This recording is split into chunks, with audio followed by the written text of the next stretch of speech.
Hi, I'm Sara and welcome to Hen Corner. Today I'm in the bakery baking for my local community as I do every Friday as part of our local micro bakery. But as well as running the bakery, I also teach baking courses. You can get all the details on our website. And a question that I get asked all the time is, how long do I need to let it prove for?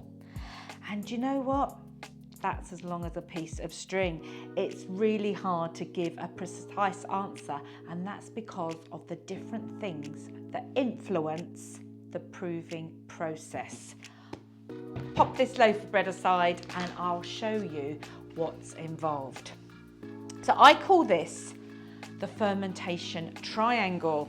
And this is a way that I have been able to try to communicate what's going on with my course guests. There are three things that impact the fermentation. One is time. Two is temperature. And three is the amount of yeast that we use. Now just hold that. I'm not suggesting that you just pile loads more yeast into your dough to get your bread to prove quicker. We don't want to over yeast it. We're going to have a horrible taste. A long, slow fermentation is always best. But these three things are interacting with each other. The amount of yeast you've used, the time that you allow it to rest, to ferment, to prove, to rise, and your temperature. So let's have another look.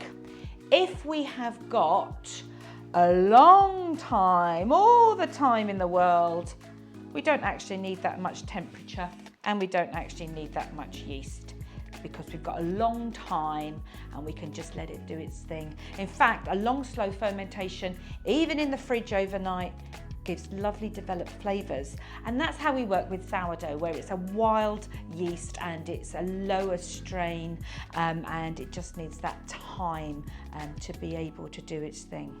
Okay, imagine we're in a bit of a rush or it's a really hot day in the bakery. Your temperature is high, even if you've just got a small amount of yeast, so your time will be shorter. So when people say to me, how long does it take to prove my dough?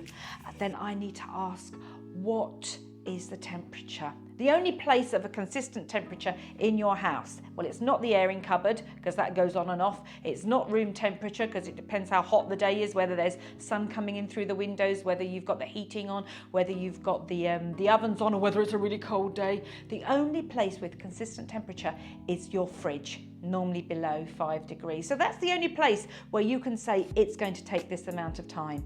So watch your dough, watch as it proves, watch as it increases in size. And we normally have two stages of proving. We have the bulk fermentation while it's in the bowl, and we have the final fermentation whilst it's shaped, ready to go in the oven. But all these things we need to take into consideration. The amount of time, the temperature, and the amount of yeast. If it's a bit cold, you can put a little bit more yeast in. Don't go for too much. Just be prepared that in a colder environment, it will take a longer time to prove, and when it's warm, it will prove quicker. I hope that's helped. As I said, I'm Sara from Hen Corner. Do subscribe to see our next film, and do check us out on social media and at our website, hencorner.com.